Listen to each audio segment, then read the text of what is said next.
Hi, thank you so much for coming. I know it's cold and it's early, and I really, really appreciate it. I was excited that there's new people here. When Yulia last year said, hey, for the 1-year anniversary, we're going to talk about anxiety. Do you want to talk about it? And the people I was standing with sort of laughed out loud. So I thought, oh, how appropriate, considering who I am. So I have suffered from anxiety pretty much my whole life, which I thought I had totally mastered and was super cool and chill, but clearly there's still something about me that says, tap this girl, she can figure it out and talk about anxiety better than most. My family was blessed to sort of deal with anxiety always and white knuckle it.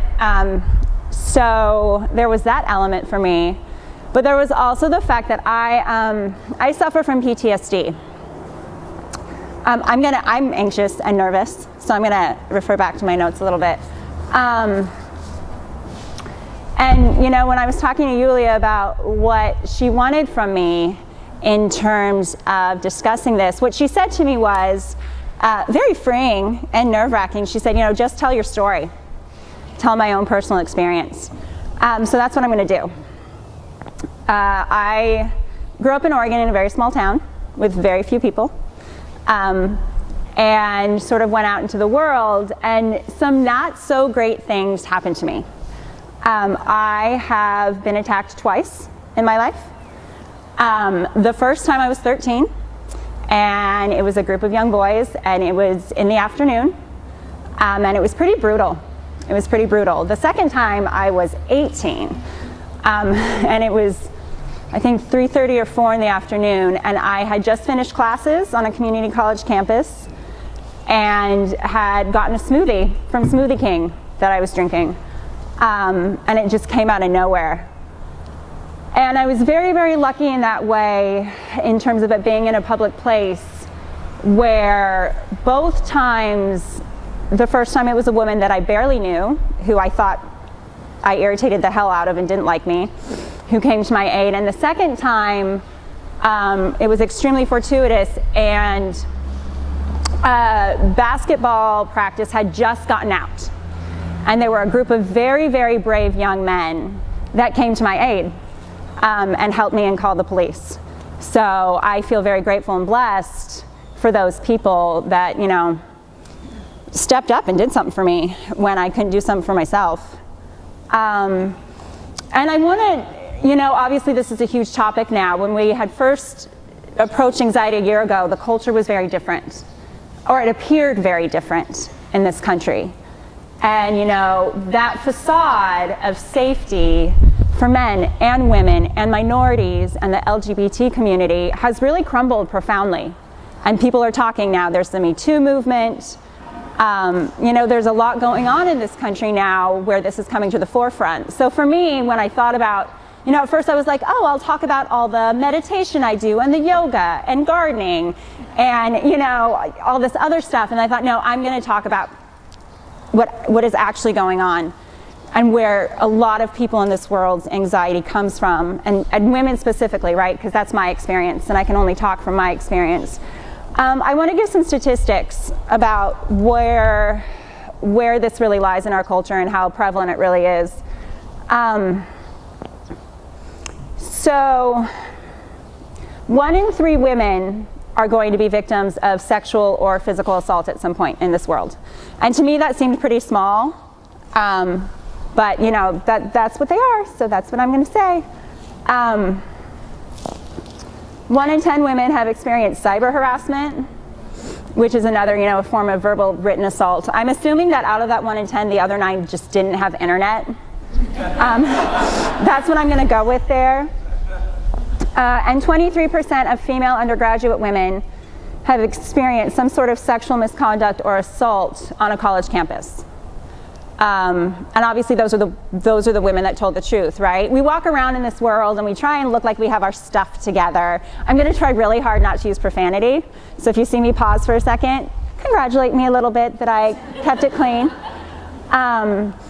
You know, we walk around and I try, you know, with the business and in my life, I try to act like I have my act together. And I do for the most part now. I've worked really hard to make peace and sort of move past the stuff that's happened to me. But you never know. You know, I read the other day that the people who most likely need help often don't look like they need help. And I think that's really the case. And I think we really need to be aware of each other and sort of how we move through the world and how we, you know, grocery shop and go to the mall and interact with mothers and understand that those anxieties are something all of us, or most of us, do have. You know, the rates of these acts being reported to officials is between 5 and 28%. So there are very few people that are actually going to reach out or acknowledge it. Many people, this was not my case, but many people experience these things and then just try and move on with their lives and pretend it didn't happen. And are treated as though, you know, they haven't had the experiences that they have and that they haven't had the scars that they carry. I also thought it was interesting that less than 10% of those people that experience such traumas are going to seek help from law enforcement. We talk a lot about, you know, what's the government's job and a city's job, and the reality is, in the end, those aren't the people that are going to help and protect us, right? The police are not on every corner, and if they are, often that's not why they're around. You know, to protect a woman who just got harassed or violated is not always their primary concern, especially in the culture we're in. So I was, you know, my experience is unique in that I did have a law enforcement involved, and they were actually, for me, extremely helpful. Obviously, I'm a white woman, right? And I was young, and I was in a place that everyone felt something like that shouldn't happen, so I wasn't questioned that way. And I had witnesses, so no one relied on my spotty, traumatized, shocked account, which we also see is not the case in this country. Often women in their recollections are questioned and torn apart. And you know, justice was served for me for the most part. I was spared a lot. I have a lot of gratitude for how my experience unfolded. The man who attacked me when I was 18 actually pled guilty the morning of the trial. So I did not have to go in there and sit and have my questionable choices as a young woman, or my integrity, or my memory, or my involvement thoroughly excavated. So I feel very lucky in that way, and feel like I have a profound responsibility to all the people that don't have such a unique circumstance. So while I can establish that the tragedy of violence happens everywhere, I can only, you know, speak to the ramifications of my own experience. And for years, you know, it's been 17 years now, I walked in fear everywhere and was anxious all the time. I felt afraid at the park with my children, when I went to yoga, going in and out of my car. I mean, going to the mailbox in the beginning was scary for me after this. So, you know, I've written about this before and I've spoken about it before, and it's been really cathartic for me to understand that lots of women and men and minorities, you know, anyone who's sort of unique and has been targeted for that in any way, share those fears and those anxieties. You know, we all sit there with our guard and our antennas up waiting for the next bad thing to happen. And I, you know, obviously that's ironic now because of what I do. I deal with hundreds of people every week. I deal with them on the farm, I see people out in public, I interact with people constantly. People I don't know come up to me and will feel like they know me and give me a hug, and I'll hear my name called out. And that's an interesting thing, considering where I come from and where my anxieties and my fears lie. And then there's the farm, right? So we have events here on Fridays and Saturday nights. And so I spend a lot of my time now around lots of people on a dimly lit farm under the stars with alcohol and music.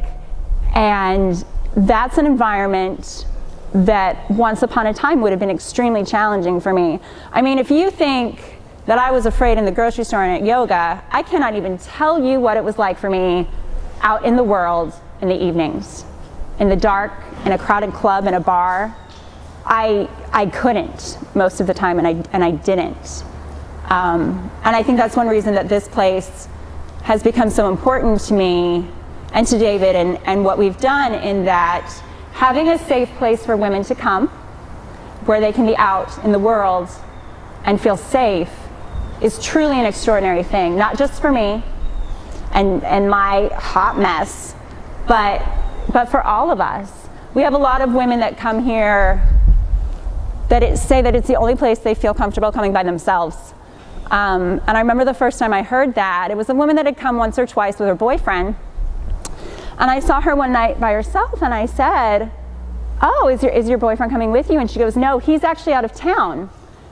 And I wanted to go out tonight, but I was alone, and I knew that this place would be okay. I knew you'd take care of me."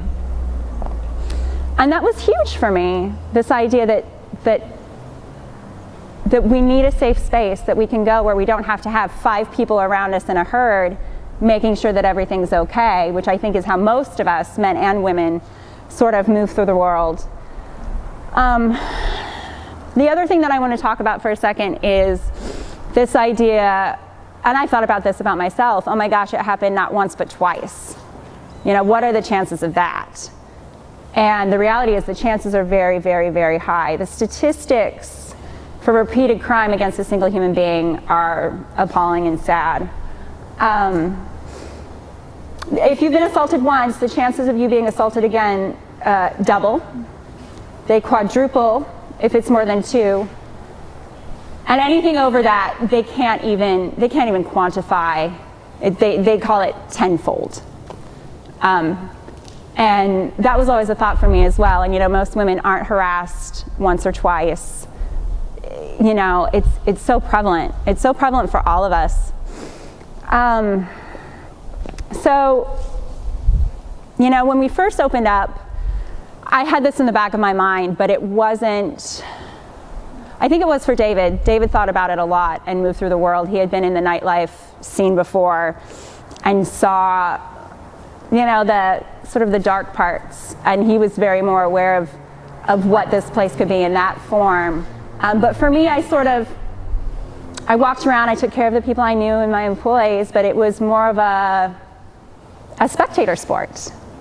And then there was an evening after the elections that was a real turning point for me. We'd been open, I think, 7 months. And there were 2 women outside, and there'd been a group of men that were here who really I just didn't like the feeling that I got from them, and I was trying to manage it. They were hanging out by the registers too long, and they were commenting on women as they walked by, and I said something several times, and then had David say something, and I really tried to balance. It was really a dance about making sure everyone had a good time. I was worried about their experience as well, not only the experience of the people that were working for us and our customers. And these 2 women were outside. They turned out to be sisters, and it was their first time here. And one of these men walked by and commented on what one of the women was wearing and touched her arm. And it was just like a light touch. It should have been something that, you know, when I was trying to make everyone happy, been harmless or something I brushed off, and I didn't. I turned around and I walked back to them and I said, you know, you shouldn't touch someone you don't know. And these comments are not appropriate, and it needs to stop, and it needs to stop now. And I remember the man was super condescending, and he said, "Oh honey, this is just how men talk." And given what had just happened with the election, where we were all raw, and the precedent that had been set by, you know, the leader of our country, you know, this is how men talk and this is locker room, I lost it. I lost my mind. And I'm going to paraphrase what I said, because it is, you know, 9-something in the morning. But I basically said, you know, this isn't Trump land, get in your car and go home. And he looked at me with such shock and said, well, I need to tell my friends that I'm leaving. And he had his cell phone in his hands, and I said, no, you know what you can do? You can call your friends when you get in your car, and they can come out and you can go home. I said, because this is my home. This is our home, And that does not happen here. And I was shaking, and these two women were looking at me with their jaws dropped open, like, oh my gosh, what's gonna happen next? And he listened. And I stood there while him and his buddy got in their car, and they called their friends, and they left. It was, and I woke up the next morning and I was still thinking about it. It was a real turning point in me understanding that the safety of others, for all of us, is not a spectator sport. I knew from my own life that people stepped in and helped and saved me, and that was my job too, and especially here and moving out in the world. So these two girls wrote about it on Facebook the next day, and said, we had an amazing night last night. Thanks, Teal, for having such a thin skin. And we're glad we weren't in Trump land. And my gut reaction was that it hurt my feelings a little bit, the thin skin part. I actually tried to find the post, but it's been a while, and I was nervous about it being up. We sort of talked about, do we delete it or do we not, or, it's political, and we thought, no, this is who we are. But as I went on to think about the thin skin comment, I realized that was okay. That having a thick skin when it comes to the safety of others and myself is not something to be proud of. It's really okay to be sensitive, to be oversensitive. I have never, Yulia and I were talking the other day. One of the first times she came here, she was with a group of girlfriends, and they were sitting, and I noticed that there was a young man sort of staring at them quite a bit. And I thought, I'm probably being oversensitive, but I'm just gonna go say something to her and make sure she's okay and make sure she's comfortable. And I went over to her and I said, I see what's happening. I see that there's a man sitting over there looking at you for what I feel like is a little too long. Are you okay? And it turned out to be nothing. It turned out that the man actually recognized her and knew her from somewhere else, and I think couldn't remember her name and was trying to recall it so it wasn't awkward. But it turned out to be a beautiful thing that I was that I was appropriately sensitive to her safety and her comfort level, and a really beautiful friendship developed out of that. And she and her girlfriends knew that they could come here, and no matter how small it was, we were going to take care of them, and they were safe. David created an amazing sign that sits by our register. Is this gonna? No, the other way. Oh no! The other way. This way? Yeah, there you go. Pass your photo, we'll be right there. Next. Sorry, guys. Right there, next. Nope. Okay, so this is the sign. It looks like this. And it says, we want you to have a good night out. If something or someone makes you feel uncomfortable, no matter how minor it seems, you can report it to any member of our staff, and they will work with you to make sure it doesn't have to ruin your night. And one thing that I think is important to realize is very rarely is someone knocked over the head and dragged out of the room or out of a space. That is not how these things start. It starts with someone, having an awkward conversation, or a look that's too long, or hurt feelings, or someone offers to buy you a drink and you say no, and their ego is damaged, right? This is not 0 to 100. It's a slow boil. And if you can find a way to resolve the issue before it gets too big, hopefully you can avoid that other part. But I tell you what, it makes such a difference if someone else is there with you. And this is our home, right? This is my home. I live here, we live here, and it's a little different for me in this being my domain, but the reality is anywhere you are is your home. If you are there right then in your body, that is your home. And I don't think any of us would ever allow someone to disrespect or assault or harm someone else in our home. And that's really how I move through the world now. Everywhere that I am, that right then is my dwelling. I was looking at sort of statistics about, you know, alcohol and violence. Obviously that's pertinent for us with the wine aspect, and there wasn't a lot. It's not something that's been focused on. So all I can tell you in terms of nightlife and moving safe through that world is what we do here. Alcohol with these things does play an ugly role often.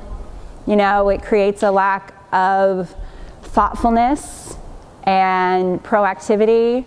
And so, you know, some of the things that we do here that we take really seriously, and David takes really seriously, is how alcohol is consumed. Our wines are pretty low in ABV, in the alcohol beverage per volume.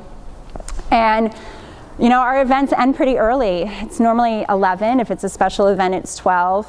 You know, the hours that people spend drinking, things quickly you know, degrade in terms of experience and behavior. And we really want behavior here that's appropriate. So those are some of the things we do. And we also have the kombucha, right? And kombucha is very, very, very low alcohol. It's about the same as a glass of orange juice sitting on a counter for 10 minutes.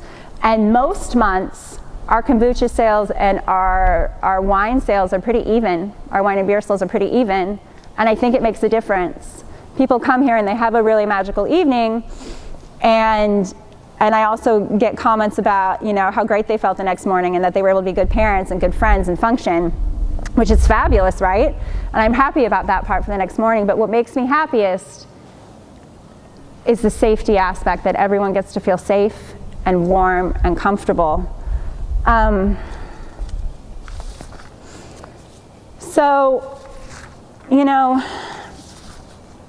I also looked up not only that aspect, but I wanted to see, because obviously I don't have hardly any of the answers for this, what is going on in the rest of the world and in this country to make people feel safe. So I Googled how to make women safe.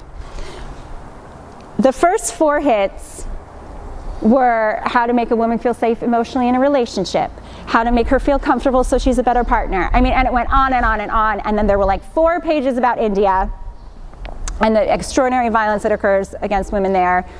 And then I gave up. So, you know, this was really disheartening at first, because I thought, what is going on to make women feel safe? Yeah, there's harsher penalties that they're trying to enact, and we talk about public transportation, but the reality is, and this is my personal experience, what's really going to make us safe is each other. For all of us to be aware. You know, I think we've all done this. I don't think it's just me. Seen another human being be uncomfortable or perhaps treated in a way that didn't resonate with us, and ignored it and thought to ourselves, geez, I'm so glad that I left that person to chance. I'm so glad I didn't say something. I'm so glad I didn't stick my neck out. I personally am so grateful and owe people, you know, perhaps my life, to be honest, because they acted on that. Because they acted on the fact that where I was right then was their home. That was their dwelling, and I was going to be treated as such. You know, so that's sort of what I wanted to talk about with anxiety here. We move through the world anxious and scared and freaked out. It's a terrifying place. And the very best thing we can do to relieve that anxiety and create a community and a culture is be there for each other and stick our neck out and take a risk. You know, it is okay to have a thin skin and to make sure that the people around us are safe, and to make sure that the places we go, everyone is aware that you're looking out for them. If you see someone, anyone, that looks like they may be possibly in an uncomfortable situation, I promise you, if you go and check in with them, they will not be unhappy. There has never been a time in my life where someone came to me and said, hey, are you okay? Is this okay? Where I thought anything other than, I am so grateful. And I've been listening to David Bowie a lot lately. And the only thing that I can say, and the thing that I'm going to leave you with, is his fabulous, fabulous line, "We can all be heroes, if just for one day." Thanks.